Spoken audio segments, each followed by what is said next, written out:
pessoal, boa noite a você. Seja bem-vindo ao nosso segundo episódio do nosso podcast Podiverse. Muito boa noite, José Augusto. Boa noite, Vitor. Boa noite a todos que estão nos assistindo nesse momento. Estamos começando o nosso segundo episódio dessa segunda temporada do Podverse. Dessa vez, cara nova, em ambiente novo, não é mesmo, Vitor?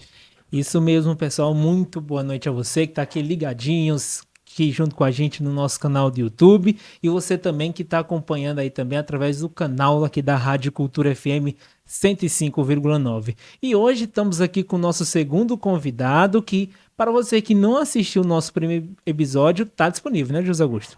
Isso mesmo, a gente gravou com o professor Nogueira e saiu semana passada já o episódio. Vocês que estão assistindo nesse momento esse, assistam esse, depois dê uma passadinha no canal para assistir o episódio do professor Nogueira. Também aproveito para ver os episódios antigos das temporadas passadas, né? Tá tudo lá no nosso canal. Isso mesmo, se inscreva aí no nosso canal Conexão Jovem, aí, e você fica aqui mais por dentro, ligado aqui do nosso podcast. Hoje estamos aqui com o nosso segundo episódio, estamos com ele, o James, ele que é professor, ele que é filósofo, advogado, e está aqui já junto com a gente aqui para a gente conversar um pouco sobre a vida dele, filosofia, sobre a democracia também, aqui tudo um pouquinho e conhecer um pouquinho sobre ele. Boa noite, James. Boa noite, Vitor. Boa noite, José. É um prazer estar aqui no Podverse, uma iniciativa muito bacana que vocês estão trazendo aqui para a nossa cidade, para a nossa região. É muito importante que a gente tenha pessoas assim que tragam essas, digamos, novidades da internet aqui para a nossa cidade, para que a gente possa também conhecer mais dos nossos conterrâneos, das pessoas que fazem arte, cultura, educação e outras coisas mais aqui na nossa região. Isso, muito bem. E para a gente começar hoje, esse episódio de hoje, o senhor que é advogado, então vamos falar aqui um pouquinho sobre a advocacia. Então, o senhor pode falar um pouquinho o que motivou a cursar direito e a seguir a carreira como advogado? Bem, há mais ou menos 20 anos atrás, né, foi a época que eu fiz vestibular, nós não tínhamos tanta variedade de cursos e possibilidades como hoje, né? Hoje você tem EAD, hoje você tem muito mais faculdade do que naquela época, e a gente não tinha muitos cursos superiores nesse tempo. Então, um dos cursos que tinha uma boa carreira, né, do ponto de vista econômico, era direito, né, nesse tempo. E eu resolvi fazer muito por conta disso, porque seria uma carreira que poderia me dar uma boa condição de vida, né? Sim. Foi mais por esse motivo, não teve questão de vocação, não. Então, você entrou no direito, não foi por muita vocação, não. Não foi por vocação de maneira alguma. Foi por escolher uma profissão que pudesse me dar uma condição razoável de vida economicamente. Mas a vocação sempre foi um pouco mais para a arte, para a música, né? E desde esse tempo eu já tocava e tudo, mas aí, como tinha terminado ali os estudos no ensino médio, tinha que escolher um curso e acabei escolhendo algum que pudesse dar digamos, um futuro legal para a família. Isso mesmo, muito bem. Professor, como foi o início da sua jornada na advocacia aqui em São Raimundo Nonato? Muito boa pergunta, José. É, eu iniciei aqui em 2011, aqui em São Raimundo Nonato, uma época em que nós tínhamos poucos advogados para uma região tão grande, Sim. né? Creio eu que nessa época a gente devia ter 40 advogados aqui, 30 ou 40 advogados, não era muito mais do que isso, não, para toda a nossa microrregião, que se chamava microrregião, hoje a gente chama Território Serra da Capivara. Ah, e foi um início que eu não tive muitos percalços, não. Tive a oportunidade de estagiar com um advogado chamado Kelf Ferreira, que era casado com a minha prima, Jupsi, e aprendi muita coisa. E depois disso, pude, infelizmente, até falecido o Dr. Kelf, E aprendi muita coisa rapidamente, abri meu escritório e as coisas começaram a andar bem e até hoje consigo viver, graças a Deus, da advocacia. Sou muito grato à advocacia porque ela, desde então, tem garantido meu pão de cada dia. E não tive muita dificuldade não para iniciar, coisa que não aconteceu nos anos seguintes. Os outros colegas que foram chegando com o tempo, né, rapidamente, por conta de um boom, uma explosão de cursos de direito que nós tivemos no Brasil, muita gente formou em direito, pensando em fazer concurso, mas acabou indo para a advocacia. Porque os concursos ficaram super concorridos e aí os colegas acabaram entrando muito na advocacia. Creio que vários também sem muita vocação. Mas rapidamente a gente se tornou 100, 200, 300 advogados aqui na nossa região, que inclusive eu tive a oportunidade de presidir a OAB aqui de São Raimundo Nonato entre 2019 e 2021 e pude acompanhar esse crescimento vertiginoso que nós tivemos de advogados aqui na região. Então, acho que muitos depois tiveram uma dificuldade danada. Eu acabei não tendo, não. No início foi bem tranquilo. Consegui deslanchar rapidamente e viver da advocacia sem muito percalço. Então, quando você iniciou na sua carreira de advocacia, não tinha muitos advogados naquela época. Não, eram bem poucos. Hoje aqui a nossa região tem mais de 400, sem dúvida nenhuma. E na época que eu comecei, se tinham 40, eram muitos. Eram muitos. Não era mais do que isso, não. E quais foram os maiores aprendizados que o senhor já tem, né, durante esses 15 anos de profissão? Quais foram os aprendizados que esses 15 anos aí de profissão, de muito trabalho, te proporcionaram? Vitor, a advocacia, ela acaba fazendo com que a gente seja uma ponte para com a justiça, José. A gente acaba levando as pessoas a conseguirem a justiça. As pessoas chegam no nosso escritório para sanar algum problema que está acontecendo com elas, alguma injustiça que está acontecendo com elas, algum direito que elas têm, mas não está sendo dado.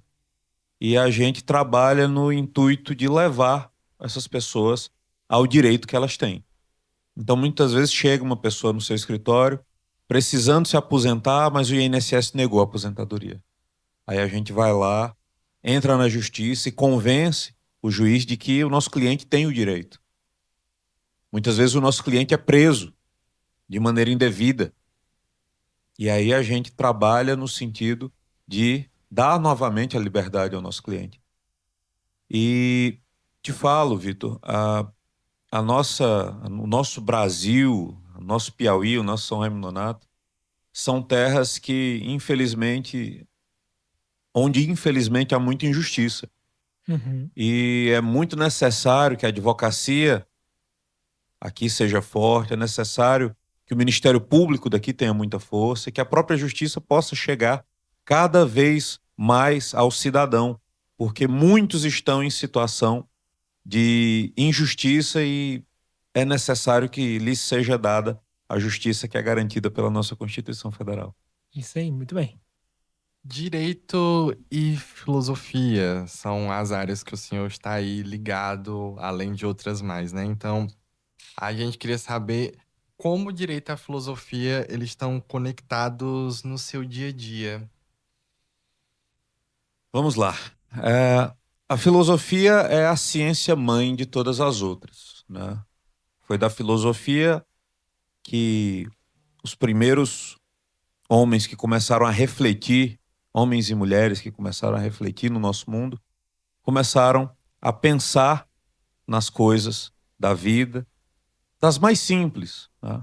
O ar, a água, e começaram a pensar e a fazer surgir dali as outras ciências, como a matemática, a geografia e todas mais.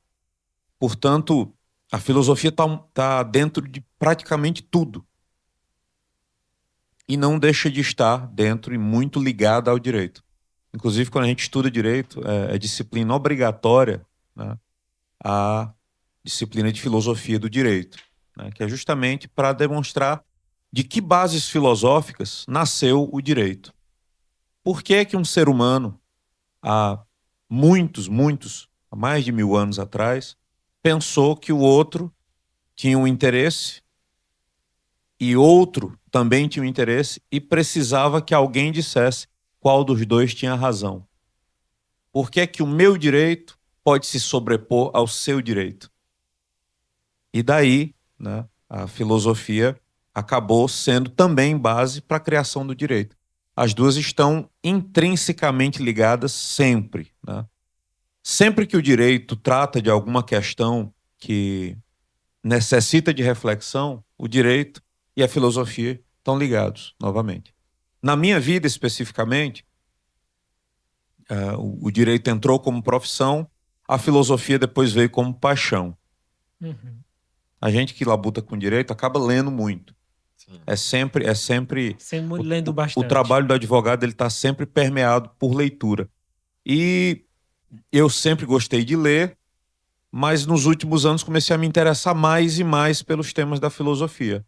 E aí, como gostei muito, acabei resolvendo estudar filosofia. E nessa de estudar filosofia, me tornei professor de filosofia e hoje uma das atividades que eu tenho, mesmo que não seja profissional, mas é uma atividade que eu gosto muito, é de ensinar filosofia e falar sobre filosofia para desmistificar e deixar a filosofia um pouco mais palpável. Uma filosofia que você possa utilizar no dia a dia.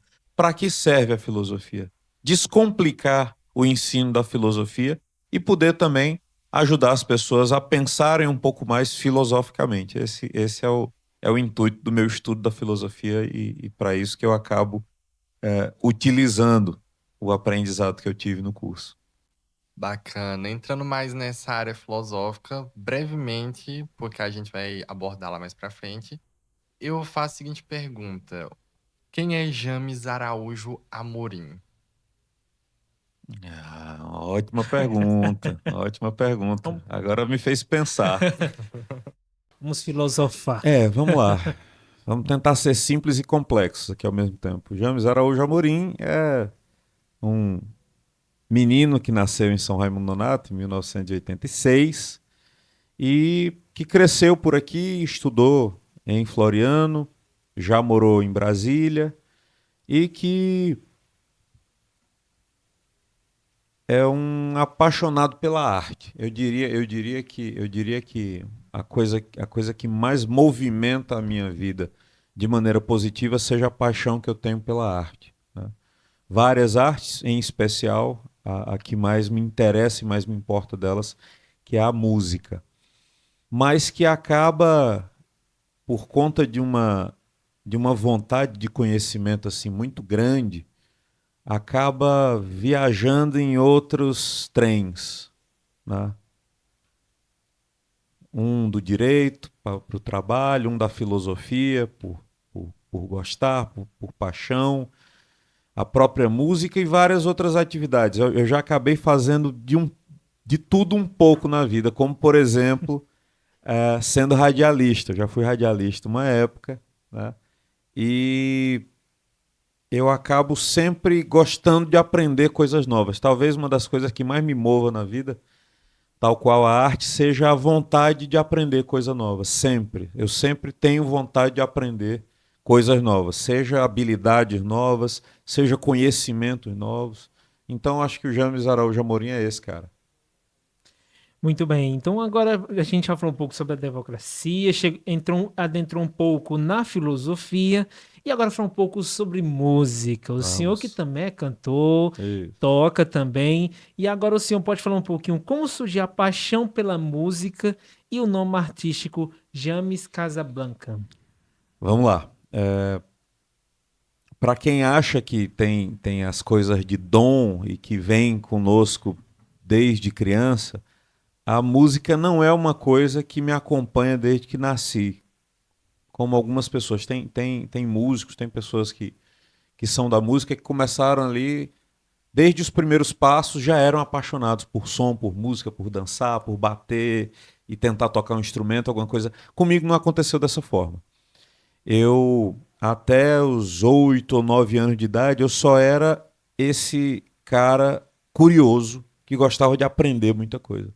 Então eu já lia muito, eu já procurava muito, muito conhecimento, muitos aprendizados, já era um apaixonado por idiomas, por exemplo. Então, com 7, 8 anos de idade eu já tentava aprender inglês e tudo mais. e a música ainda não estava presente na minha vida. Quando eu adentrei ali a adolescência, com meus 11 anos talvez, aí eu descobri a música. Aí entrou na minha vida a música, o rock, tocar um instrumento. E aí aprender a tocar um instrumento para mim se tornou a coisa mais importante da vida naquele momento. Daí rapidamente um primo querido chamado Wesley Ribeiro tinha um violão, e aí eu comecei a ir para casa desse primo e aprendi a tocar violão no violão desse primo, ele me ajudou. E eu comprava revistinha na época, né? Existiam as revistas de cifras, né?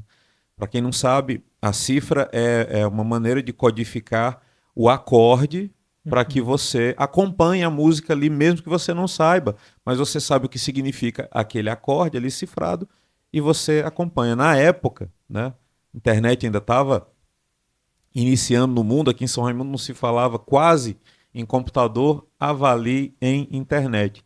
Então eu comprava as revistinhas e aprendi a tocar praticamente de maneira autodidata.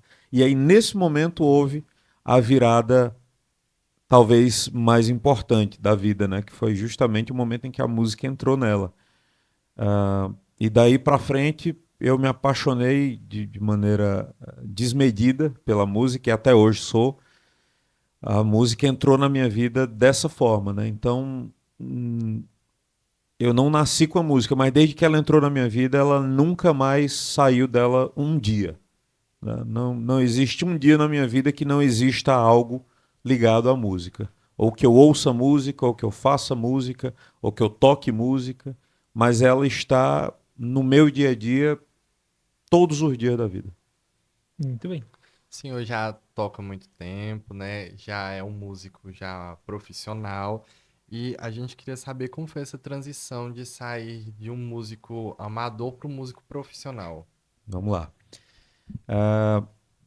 Desde. Deixa eu comecei a tocar em 1999, acredito que vocês não tivessem nem nascido nesse Não, tempo. ainda não. Meus pais nem pensavam. E aí, em 2003, eu montei uma banda aqui em São Raimundo que chamava Ases Negras, né? Era uma banda que tocava rock. Nessa época, o rock estava muito em alta, porque tinha um programa bem famoso que atingia ali a juventude da época, que chamava Malhação. Sim, Talvez sim. vocês já tenham pego o final ali da Malhação já. Já. Mas nesse tempo era super sucesso e fazia muito sucesso a Malhação e o rock no Brasil. Sim. E aí a gente montou uma banda aqui em 2003 e tocamos durante algum tempo, a banda durou alguns anos. E depois dessa banda eu tive algumas outras, e aí toquei solo, e toquei com banda, e toquei solo. Eu nunca chamei de profissional, porque apesar de que essas atividades fossem remuneradas, né, a gente geralmente tocava para receber cachê. Mas nunca foi meio de vida, né? Nunca foi assim, não, profissão, isso aqui é uma profissão. Sempre foi um hobby. Sim. Com o qual, volta e meia, eu fazia um showzinho aqui, um showzinho ali e ganhava algum dinheiro. Sempre muito pouco, claro, porque era uma coisa que eu fazia por gostar e não com o intuito empresarial profissional. O nome Casablanca veio por conta de um filme chamado Casablanca, um filme muito famoso, um filme antigo, dos anos 40 ainda, se eu não estou enganado, que chama Casablanca, um clássico do cinema, que eu assisti, gostei muito, estava em busca de um nome artístico e acabei colocando numa banda que eu tive lá em Floriano. Então a banda se chamava Casablanca, né? Eu fiz parte de uma banda lá que chamava Casablanca. Quando eu saí, eu adotei o nome para mim e coloquei James Casablanca. Já mais recentemente, em 2015, montei uma aqui em São Raimundo chamada Jimmy Casablanca, né? Então o nome acabou que me acompanhou durante todo esse tempo. A questão da transição para o profissional, né, aconteceu já esse ano, depois de muito tempo em que eu tive muito envolvido com a advocacia e as coisas da OAB, né? Eu fui presidente da OAB, como eu falei para vocês, durante 3 anos, depois fui conselheiro estadual da OAB Piauí, e quando finalizou esse período, esse ciclo, aí eu resolvi levar a música um pouco mais a sério. E esse ano, aqui de 2025, montei a banda uma banda novamente para me acompanhar como cantor solo, e aí já com uma estrutura mais empresarial, né? Uhum. Tanto a questão de equipamentos, a venda de shows e tudo mais. E aí sim, se tornando uma coisa que tem o intuito de, além de estar fazendo o que eu gosto, se tornar também algo profissional que possa remunerar a mim e a equipe que me acompanha de maneira profissional. Muito bem. Então o senhor começou lá em 99, né? De uma forma amador, e esse ano começou mais de uma forma profissional. E aí o senhor pode falar um pouquinho se o senhor já compôs alguma música, alguma canção, e se o caso o senhor já compôs alguma, como nasce uma canção do senhor? Vamos lá. Eu componho desde esse ano de 2003. Acho que a primeira música que eu fiz foi em 2003. E de lá para cá, eu não tenho o número exato, mas talvez eu já tenha feito umas 100 músicas, mais ou menos. Então, assim, tem muita coisa feita. Pouca gravada, mas muita coisa feita, né? Inclusive, para quem quiser ouvir, é só colocar lá nas plataformas de streaming, YouTube, o próprio Spotify, é só colocar James Casablanca que você vai achar lá as minhas músicas autorais gravadas. E, como nasce uma canção? Agora, outra ótima pergunta. Às vezes, uma canção nasce de um cantarolar. Então você está aqui, aí do nada você pensa assim, lá, lá, lá, lá, lá, lá, lá. Aí aquilo é uma melodia, Uhum. sem letra. E você pode colocar uma letra naquela melodia. E assim ela se torna uma canção. Muitas vezes vem a letra na sua cabeça, uma frase, e você escreve. Tá? Tem uma música minha, e você escreve e depois coloca a melodia e vai colocando a harmonia. Tem uma música minha que chama Pra Fora do Ninho, que inicia com a seguinte frase: Não há tempo para pensar em quanto tempo te resta. E aí veio essa frase na minha cabeça. Aí eu escrevi essa frase, depois vieram mais algumas, e aí depois eu fui procurar uma melodia que ficasse interessante e fui inventando ali. Uma harmonia que é aquilo que você toca, por exemplo, no violão, a melodia é a parte cantada, e aí tem a letra. E muitas vezes vem um, um, uma, algumas notas na sua cabeça, você cantarola alguma coisa. Lá, lá, lá, lá, lá, lá, lá. Aí depois você pensa, rapaz, isso aqui daria uma música bacana. Aí vem alguma coisa, você tenta escrever algo em cima disso, e aí você talvez escreva Rádio Cultura FM, e aí se torna uma canção. Ela às vezes vem assim, ela às vezes vem assado, ela às vezes vem de você sentar para tentar escrever. Tem muita gente que diz que só escreve quando está inspirado e vem aquela ideia, mas tem gente que senta também e diz, não, vou fazer uma música. E eu já tive as duas situações, de sentar e dizer, não, hoje eu vou escrever uma música sobre tal coisa.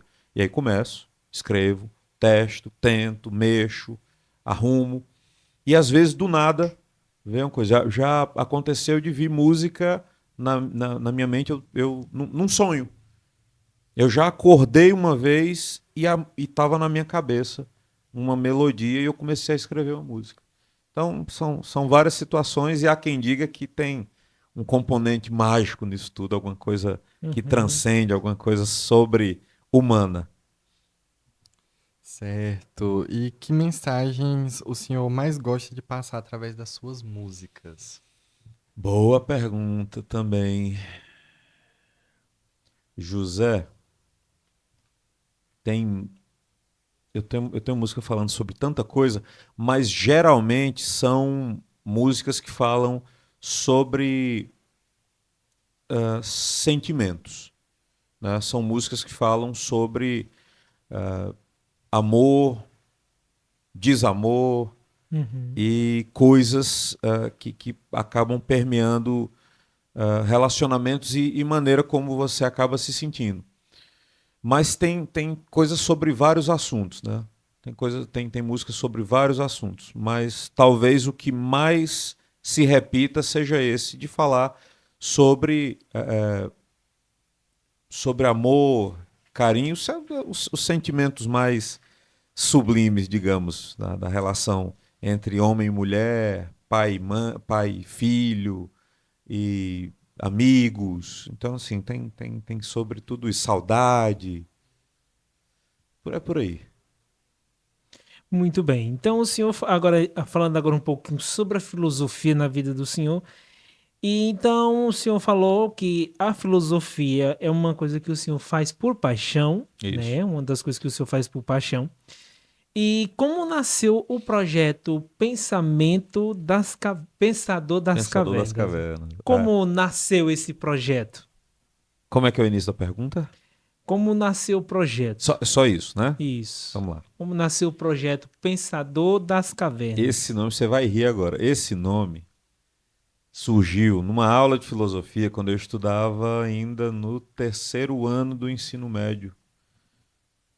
O professor estava dando aula de filosofia para gente e falou sobre o mito da caverna de Platão, Sim. né? No qual as pessoas daquele tempo, daquela época, estavam lá presas numa caverna e vendo as sombras que eram projetadas ali por um fogo que estava atrás e achavam que aquele era o mundo real, Uhum. quando na verdade existia um mundo fora da caverna. E o mito da caverna é justamente sobre essa questão da descoberta, né, de um mundo ou vários mundos além daquele que você está vendo, além daquele que você acha que existe.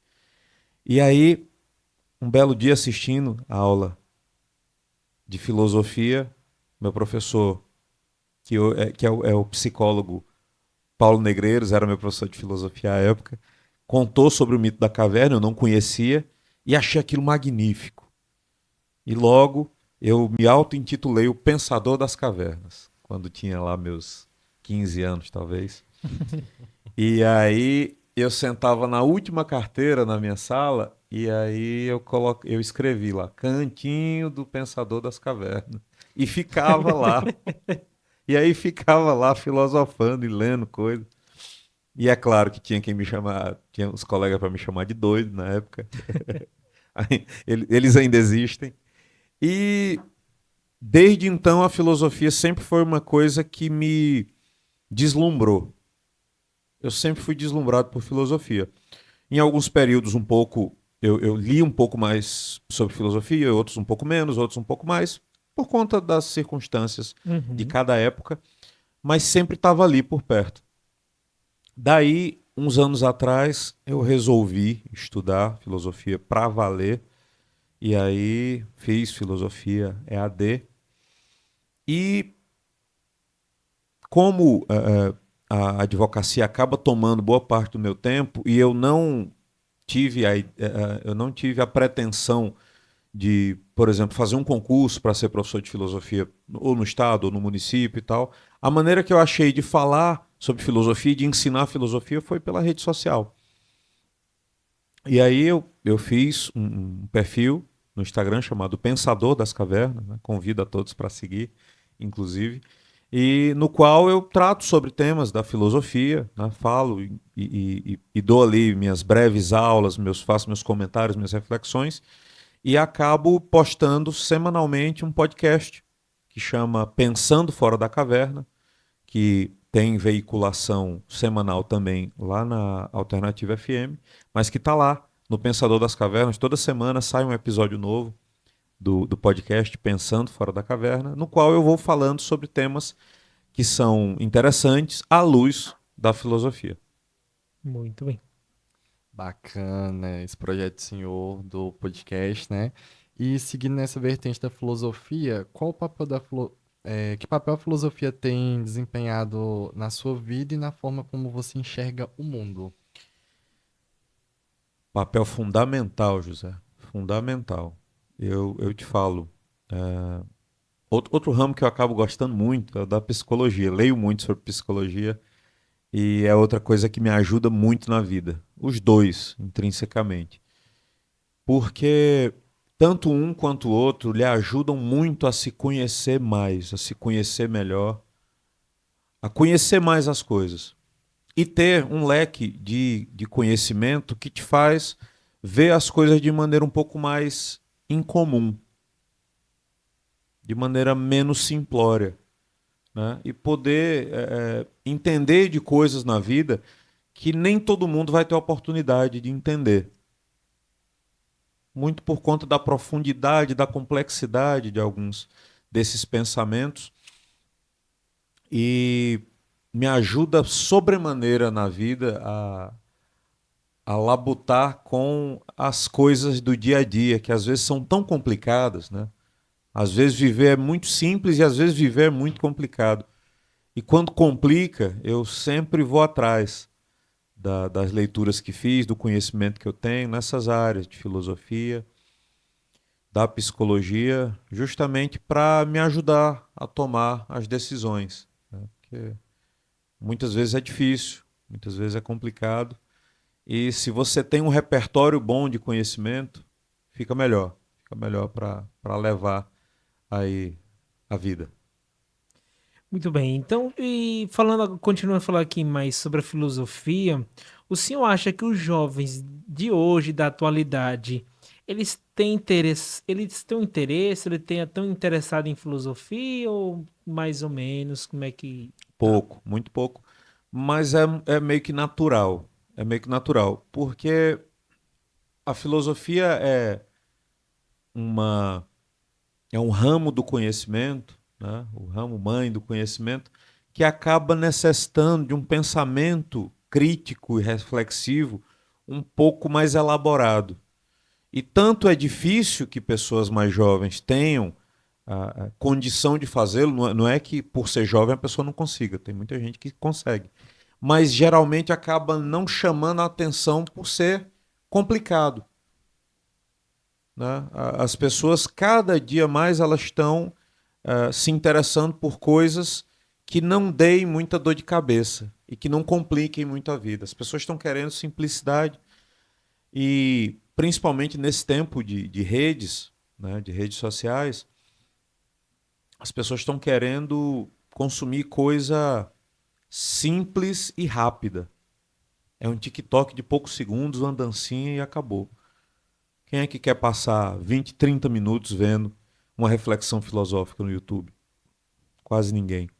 Então, assim, já é uma coisa um pouco mais complicada para jovens. Então, digamos que a filosofia é um negócio que é mais fácil de pegar quando você está mais velho e quando você próprio começa a refletir um pouco mais sobre as coisas da vida. Ela se Sim. torna mais útil quando você vai ficando mais velho e a vida vai ficando mais séria, né? Quando você tem 15 anos é complicado você se interessar muito por filosofia. Isso mesmo. A gente não tem hoje em dia muitos filósofos da contemporaneidade, né? Mas um dos nomes que eu conheço, que chamou bastante atenção, tem vários estudos bastante importantes, é o Bauman, né? Ele que foi bastante citado nas redações do Enem de 2018, por conta da questão da tecnologia, né? Sim. E tudo mais. Então, eu trouxe essa questão por conta que a gente estava falando sobre os jovens, filosofia, né? Então, o Enem, ele ainda é onde que os jovens eles mostram seus conhecimentos e ainda a gente vê muitas citações filosóficas. E dentre elas, uma que eu me recordo foi Bauman em 2018, foi em 2018 que tratou da tecnologia, né? E dentro disso eu queria saber se o senhor se baseia mais na questão dos filósofos mais antigos ou se vai também para a questão da contemporaneidade, como Bauman, por exemplo. Ok. Nada, nada, o Bauman, mesmo sendo contemporâneo, se estivesse vivo, já teria uns 100, mais ou menos, né? Teria. Mas, de todo modo, realmente, se você for comparar com toda a história da filosofia, Bauman está realmente aqui, já no nosso pezinho aqui. Já é uma Sim. coisa praticamente contemporânea. Não tem como, né? Não tem como, nem eu, que nem filósofo me considero, só me considero professor de filosofia. Mas não tem como nem eu, nem os filósofos contemporâneos não estarem o tempo todo ligados com a história toda da filosofia. Porque ela se liga de maneira praticamente orgânica e inquebrantável. Não tem como você falar de filosofia sem puxar um Aristóteles, sem puxar um Platão. Não tem como você tratar de filosofia sem passar por nomes como Nietzsche, sem passar por nomes como deixa eu ver aqui, David Hume. Não tem como você falar de filosofia sem tratar dos grandes nomes da filosofia, porque tudo uma coisa, é como se fosse um novelo de linha que vai se Sim. desenrolando, mas ele tá ali ligado o tempo todo. Então, realmente a gente acaba fazendo um bem bolado de tudo isso para trazer e pegar o que é melhor de cada um. Os próprios grandes nomes da filosofia, eles vão empilhando o conhecimento daqueles filósofos que passaram anteriormente, antes deles, né? Então é nessa de estudar o Platão e de tentar fazer alguma coisa diferente que o Aristóteles vem e traz mais alguma coisa. Aí o Santo Agostinho vem depois, 1000 anos, quase 1000 anos depois, e traz outras coisas, pegando o pensamento do Aristóteles e colocando mais alguma coisa. Aí você pega outro lá nos anos 1500 que já trouxe mais novidades. E aí é um tentando refutar o outro, um tentando dizer que o outro está errado e que o outro está certo, que vai desenvolvendo. Então você acaba pegando toda a história da filosofia quando você estuda a filosofia. Por mais que cada um dos autores ele tenha um objeto no estudo, por exemplo, o próprio Zygmunt Bauman, ele é um filósofo que tratou muito das questões da modernidade. Né? Ele tem um conceito chamado líquido, né? Que, por exemplo, fala que a modernidade é líquida, ou seja, as coisas da modernidade elas são muito voláteis, elas passam muito rápido, como a água que evapora ou que acaba se moldando às situações muito rapidamente. Se em outro momento do mundo as coisas eram muito duradouras, eram feitas para durar uma vida, se um casamento nos anos 1800 era feito para durar uma vida inteira, na modernidade os casamentos são rápidos, efêmeros, né? E por isso ele chama de modernidade líquida, relacionamentos líquidos, justamente por serem coisas que são feitas para acabar rápido, né? Então ele tem esse conceito-chave, bem como outros filósofos vão ter outros conceitos-chaves, mas tudo baseado no conhecimento de milênios, né? Não tem como a gente dissociar daquilo que foi feito. E como diria um filósofo do pensamento conservador, chamado Edmund Burke, a humanidade é uma comunidade de pessoas que reúne os mortos, os vivos e os que ainda não nasceram. Porque uma coisa vai se sobrepondo e tudo vai servindo para que os que vêm depois possam viver sabendo o que passaram os que vieram antes. Muito bem, então já falamos aqui um pouco sobre a filosofia, sobre a democracia. E agora vamos à questão agora de um pouco dentro da filosofia, mas também adentrando mais sobre reflexões. Então, o senhor como advogado, professor, o senhor como professor de filosofia, advogado, então qual um desafio, qual foi o maior desafio da sua trajetória até aqui que o senhor passou assim? Qual foi o seu maior desafio dentro da área da filosofia, da área da democracia, da sua vida? Vamos lá. Na advocacia, o grande entrave, o grande desafio da advocacia é a dependência que você tem de outras instituições. Então, eu, enquanto advogado, como eu disse para vocês, eu levo um pedido para a justiça resolver a situação do meu cliente. Só que eu dependo da justiça. Sim. Então, muitas vezes, o meu cliente precisa que seja rápido, mas mesmo que eu faça o melhor que eu posso fazer, às vezes a justiça não consegue julgar rápido. Então, o maior problema de todos para a gente que é advogado é quando a justiça ela dificulta as coisas.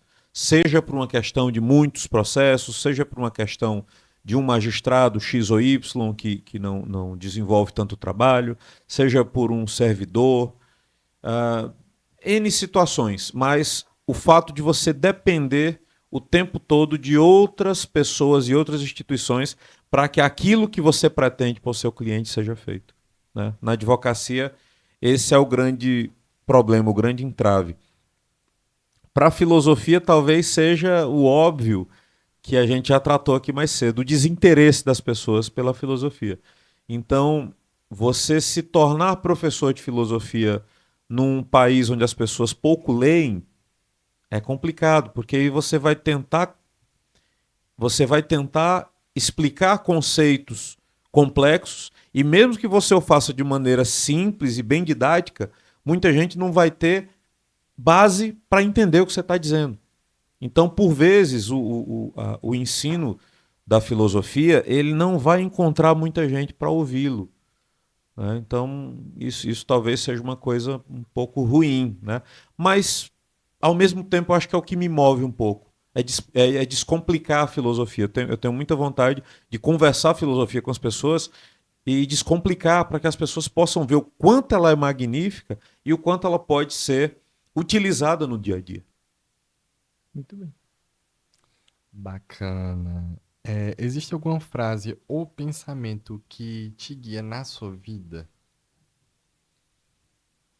Não, acho que não. Acho que não, mas tem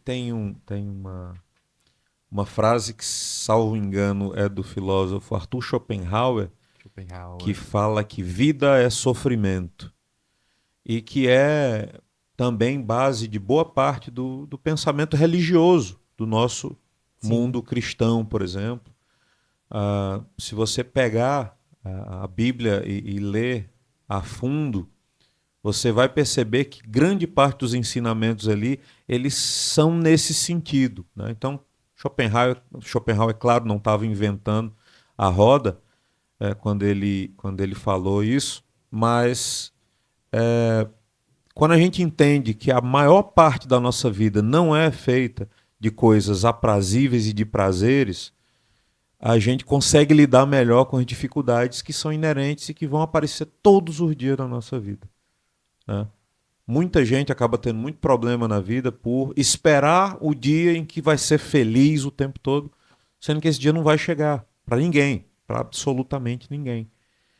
Então, acho que essa é uma frase que, apesar de ser muito dura, mas ela nos ajuda a aceitar, ter um pouco de resignação para com as coisas ruins que sempre estarão acontecendo, mas que no balanço com as boas ali vão fazendo com que a vida tenha graça. Muito bem. Agora falando um pouco sobre a identidade e o propósito. Em qual dos seus papéis você se sente mais você mesmo? Como um advogado, como músico ou como professor? Identidade e propósito. Se fosse para fazer uma escala de importância, né, como eu já disse aqui, deixei claro, a coisa que mais tem a ver com a minha essência é a arte, é a música. Né? A segunda seria o, o ato de ensinar, de explicar, que eu também gosto muito. Sempre que eu tenho a oportunidade de palestrar, de falar para as pessoas, é uma coisa que me deixa muito feliz e muito realizado. E no terceiro lugar, com a medalha de bronze, onde só tem 3 medalhas, ficaria o direito. Deixa eu fazer uma pergunta agora, Faça. tornar o entrevistador entrevistado. José, o teu nome é José Augusto, José Augusto. né? Tem alguma coisa a ver com o cantor José Augusto ou não? Pelo que eu entendi, perguntando pro meu pai, não tem. Não Ele tem, né? gostou do nome, era um nome bonito. Eu acho que pode ter um pouquinho a ver, não o nome como composto, mas parte dele por conta que meu pai nasceu no dia de São José.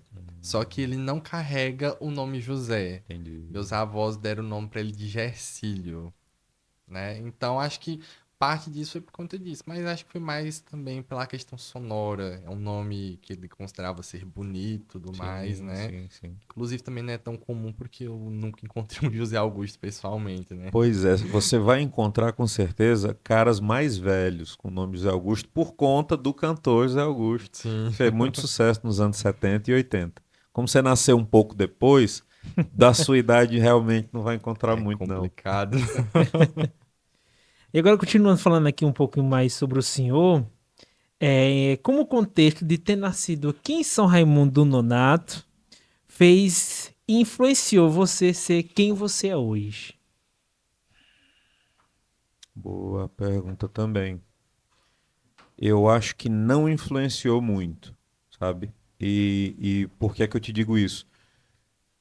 Acho que eu sou uma pessoa que gosta muito de nadar contra a corrente, Uhum. de ser o boi fora da manada, sabe? Aquela pessoa que tenta fazer diferente e talvez isso seja até um pouco do que me move em certas coisas. E ter nascido em São Raimundo Nonato, como o nosso comediante piauiense o Whindersson Nunes fala também de ter nascido onde ele nasceu, não me dava muita estrutura para fazer as coisas que eu queria. Então eu cantava rock num lugar onde só se ouvia forró e axé. Uhum. E aí eu inventei de estudar filosofia numa cidade que não tinha uma biblioteca, Sim. né? E fui estudar direito onde em outra cidade também, porque a minha cidade não tinha. Então, acho que São Raimundo, apesar de ser o lugar que eu mais amo estar no mundo, né? Eu falo sempre que eu adoro viajar, mas gosto mesmo é de voltar para São Raimundo. Apesar de amar a minha cidade, de amar meu lugar, as pessoas que vivem aqui, é uma cidade que não me ajudou a ser, a fazer as coisas que eu faço, não. Eu tive que buscar muita coisa fora o tempo todo, né? Então, a, a, o nosso ambiente da cidade aqui acabou não me levando muito para o que eu queria, né? Claro, tive aqui os meus parceiros de música quase que a vida inteira, são pessoas daqui, e São Raimundo tem uma tradição musical magnífica, sabe? Nós temos aqui alguns dos melhores músicos do estado, do Brasil, nós temos pessoas aqui de nível nacional, sabe? Então, assim, tive aqui meus parceiros, mas sempre busquei muita coisa fora. Eu fui sempre buscar muita coisa fora. A nossa cidade ela não teve muito como me ajudar muito nesses projetos, não. Tudo bem. Beleza. Então, vamos adentrar brevemente na questão da educação. A gente já sabe que o senhor cursou filosofia por realmente gostar da área, né? E eu queria saber por que o senhor resolveu querer ensinar, né? Vamos lá. Talvez seja a mesma coisa que me faça querer cantar por aí. A arte, né, a música, por exemplo, ela hum, é sublime. Ela é uma coisa sublime. Mas é totalmente diferente você cantar para si e cantar para os outros. E poder Uhum. levar essa arte para as outras pessoas. Então, da mesma forma, se eu pego um livro de filosofia e acho espetacular ali um pensamento a respeito de uma coisa, se eu ficar com aquilo só para mim, é muito egoísta e parece que não faz muito sentido, sabe? E daí a vontade de ensinar e poder falar para as pessoas a respeito das coisas da filosofia. Porque elas me deixam tão fascinado que eu quero poder compartilhar isso e fascinar outras pessoas por aí também, né? É por isso que eu faço o que eu faço, sem ganhar um centavo, mas porque eu acho tão legal e acho que outras pessoas por aí afora também podem achar, que é por isso que eu acabo levando o ensino da filosofia aí, por aí, pela internet e nas palestras que eu dou, nas aulas que eu já dei Sim, e sim. assim. Então, seguindo aqui, como o senhor enxerga a juventude de hoje em relação ao conhecimento? Comparar, comparar épocas é um negócio bem complicado, né? Cada época tem sua circunstância, né? Cada pessoa nasceu num tempo, num lugar, e é bem difícil comparar. O que eu posso te dizer é que as coisas parecem mudar muito, mas elas não mudam tanto. Nesses 2.500 anos, quase 3.000 anos de filosofia, o ser humano é quase o mesmo daquele que começou a pensar a primeira vez, que viu o rio passando e pensou: será que eu sou o mesmo cara se eu entrar nesse rio 2 vezes? Ou na segunda vez que eu entrar nesse rio eu já não sou mais aquele primeiro cara que entrou no rio? Então, por mais que as tecnologias nos façam pensar que, olha, essa última geração é totalmente diferente da outra, no fundo, todo mundo é ser humano. E o ser humano é um bicho só, sabe? Então, hoje nós temos, paradoxalmente, mais acesso do que qualquer outro tempo ao conhecimento. Então, se há 500 anos atrás você precisava de uma biblioteca para ir e pesquisar num livro quem foi Platão, ou alguém chegar e lhe contar quem foi Platão, hoje você clica aqui, com 2 cliques você tem todas as obras do Platão para ler. Com 2 cliques você tem 500 mil obras de filosofia para ler, coisa que um ser humano nem conseguiria. Com a inteligência artificial você consegue compilar aqui os conhecimentos de 3.000 anos de filosofia em 2 segundos, para o que quer que você precise. Mas, paradoxalmente, quanto mais nós temos à mão, parece que mais as pessoas não dão importância, né? Então, se quando era difícil a pessoa fazia de tudo para conseguir um livro, hoje em dia que está tudo aqui, parece que as pessoas não ligam tanto. Então, a juventude de hoje, tal qual boa parte das juventudes, desde quando juventude existe, né? Porque se a gente parar para fazer um breve relato histórico, há 300 e poucos anos atrás, a juventude não sequer existia como uma coisa diferente da vida adulta. Então, criança trabalhava, não tinha negócio de vai estudar e tudo mais. Estudar era para quem tinha dinheiro, que eram pouquíssimos na época.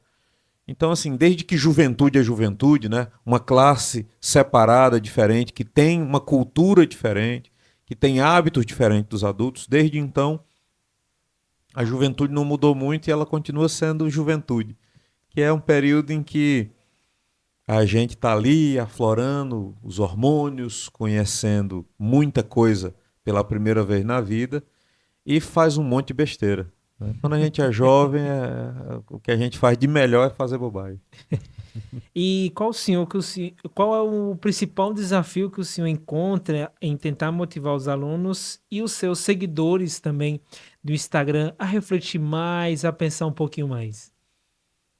Acho que o principal desafio, principalmente por eu ensinar através de redes, é que as pessoas tenham um pouco de atenção naquilo que eu falo em relação às outras coisas que tem nas redes. Então, assim, a rede social ela é feita para chamar a atenção e as coisas que tem lá são tão mais interessantes que a filosofia que o grande desafio é justamente fazer com que a pessoa, em meio a tanta coisa legal e interessante, ou mesmo desinteressante, mas estimulante que tem na rede social, a pessoa pare um pouco daquilo e venha ver o pensamento filosófico. O grande desafio talvez seja esse. Muito bem. Quais são os desafios e as riquezas de produzir cultura fora dos grandes centros? Boa, boa. José, no Brasil em especial, isso não é só aqui no Piauí, não é só aqui em São Raimundo. No Brasil é difícil produzir cultura, porque as pessoas não estão muito habituadas a valorizar a cultura como um trabalho, né? Então, o cantor, o ator do teatro, as pessoas que fazem cultura, elas o fazem, em grande parte, de maneira profissional. Aquilo é uma profissão, aquilo é o ganha-pão daquelas pessoas. Mas muita gente não está habituada ainda por aqui a querer pagar por isso e pagar bem por isso. Então, se você não está vinculado a nenhum projeto estatal, é bem difícil fazer cultura no Brasil. Então, se você tem o município de São Raimundo, o governo do estado ou o governo federal patrocinando o seu evento, aí você consegue fazer uma peça de teatro legal, você consegue montar um show de música bacana, você consegue fazer uma oficina de música, por exemplo. Ah, deixa eu pensar em outra coisa aqui. Esses dias eu vi um rapaz fazendo um trabalho com ventríloco, que eu achei bacana, o boneco de Sim, ventríloco e sim. tudo. Mas assim, tem várias outras artes que podem ser exploradas e que se você for no particular, se você for tentar fazer uma coisa particular, em grande parte do Brasil você não consegue desenvolver. É o famoso morrer de fome. Então, se você for fazer uma peça de teatro, apresentar em São Raimundo e tentar ganhar algum dinheiro com aquilo, provavelmente você não vai conseguir. Então, um dos grandes desafios aqui é justamente você conseguir fazer com que isso seja reconhecido como um trabalho que tem um valor econômico, né? Fazer a pessoa pagar por um ingresso de um show, por um ingresso de uma peça, né? Pela exibição de um filme e tudo mais. E, infelizmente, se não é o governo, se não é o Estado patrocinando, é difícil fazer. Em qualquer uma dessas esferas. E agora, continuando aqui, falando sobre a questão da valorização do artista aqui municipal aqui. Então, o senhor já pensou em sair de São Raimundo e tentar a vida em outro lugar, a vida artística, a vida voltada à filosofia, a vida voltada à música? Já pensei, Vitor. Em outros tempos eu pensei um pouco mais e, claro que se as circunstâncias levarem à necessidade, sim, eu vou sair de São Raimundo caso seja necessário, né? Então, por exemplo, hoje, com o que eu faço, da maneira que eu faço, não é necessário. Mas Uhum. se, por exemplo, se por um acaso o negócio da música crescer e eu precisar tocar muito no sudeste do Brasil, eu vou ter que morar numa cidade que tem aeroporto, né? E que tenha voos, né? São Raimundo até tem aeroporto, mas não tem voos. Mas, por exemplo, se você for precisar estar em vários estados, aqui uma semana num estado, uma semana em outro, outra semana em outro, não dá para ficar rodando de carro. Então, se for o caso e a coisa precisar, sim, eu vou me mover e me mudar para outra cidade, caso precise. Hoje, como as coisas estão, tocando em locais próximos aqui, por enquanto, como ainda estou, não é necessário, mas se tornar, sim. Estamos chegando ao final do nosso podcast, né? E com isso vem a pergunta: quais são os próximos projetos futuros do Senhor? Vamos lá. Os projetos futuros são desenvolver os que já estão em andamento. Porque, assim, muito projeto na vida eu sempre tive. E justamente por ter muitos projetos, eu não conseguia desenvolvê-los da maneira adequada, né? Não tem aquela história de quem faz muita coisa não faz nada? Sim. É mais ou Sim. menos nesse sentido. Acho que vocês sabem como é isso. E aí a ideia é justamente desenvolver os que já estão em andamento, né? De maneira que eles possam crescer.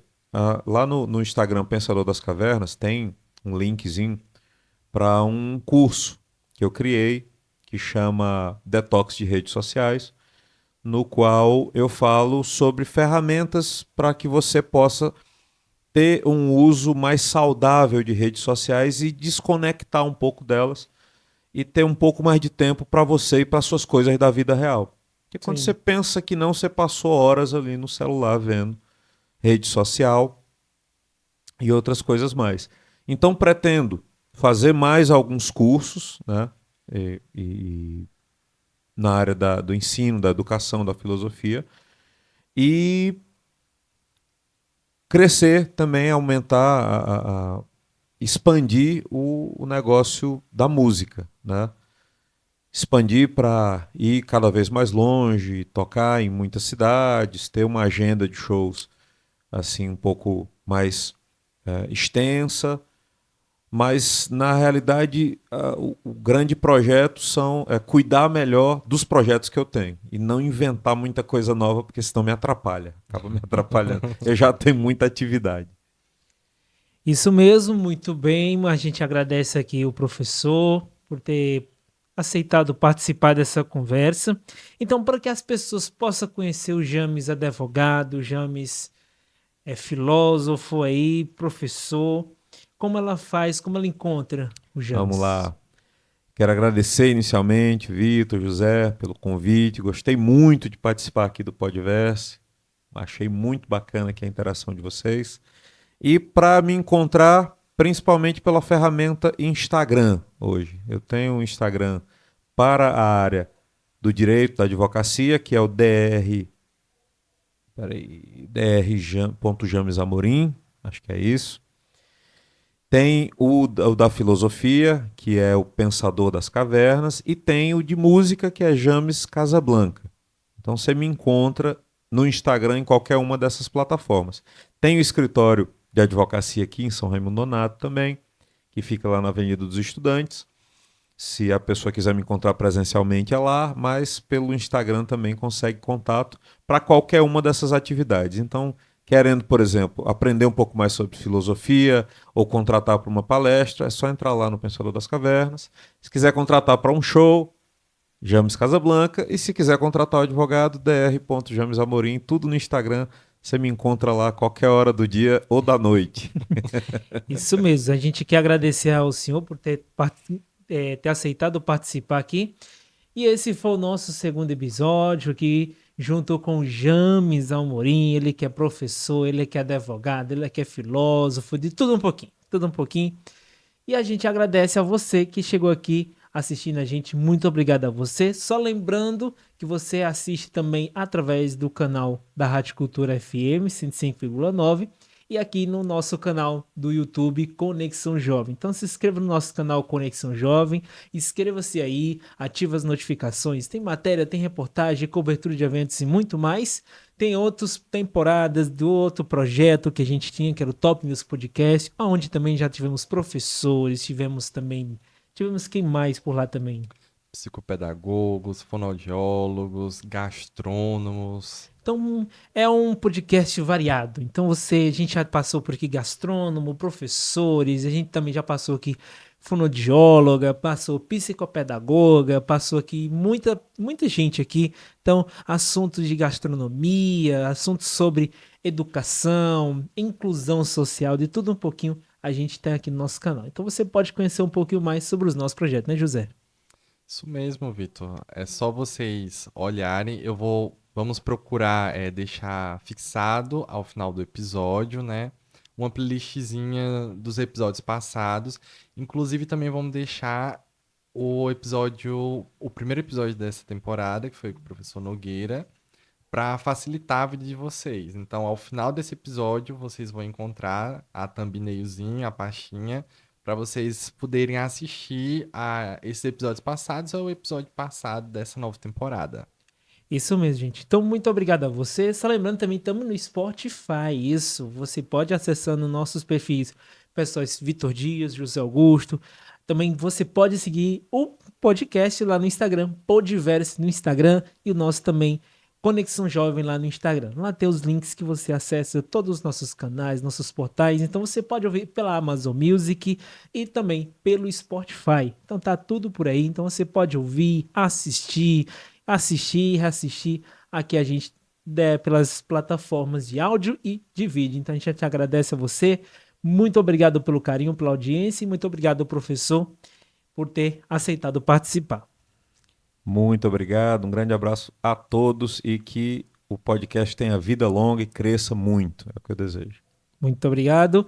Então, vamos ficando por aqui, né, José Augusto? E semana que vem a gente volta com mais um episódio aqui no nosso canal do YouTube. Isso mesmo, vamos ficando por aqui com esse episódio com o professor James, né? Episódio incrível, espero que vocês assistam, né? E gostaria de agradecer imensamente a vocês, porque é o que eu sempre falo, a gente faz esse podcast para vocês e por vocês. Se não fosse vocês, a gente não estaria aqui fazendo esse episódio, né? Então, eu só tenho a agradecer a vocês e principalmente hoje ao professor James por ter aceitado o nosso convite, não é mesmo? Isso mesmo. Então, muito obrigado a você pelo carinho, pela audiência e você que esteve aqui junto com a gente. Muito obrigado e até a próxima aqui no nosso canal Conexão Jovem e também aqui na Rádio Cultura FM. Muito obrigado. Tchau, gente. Até a próxima.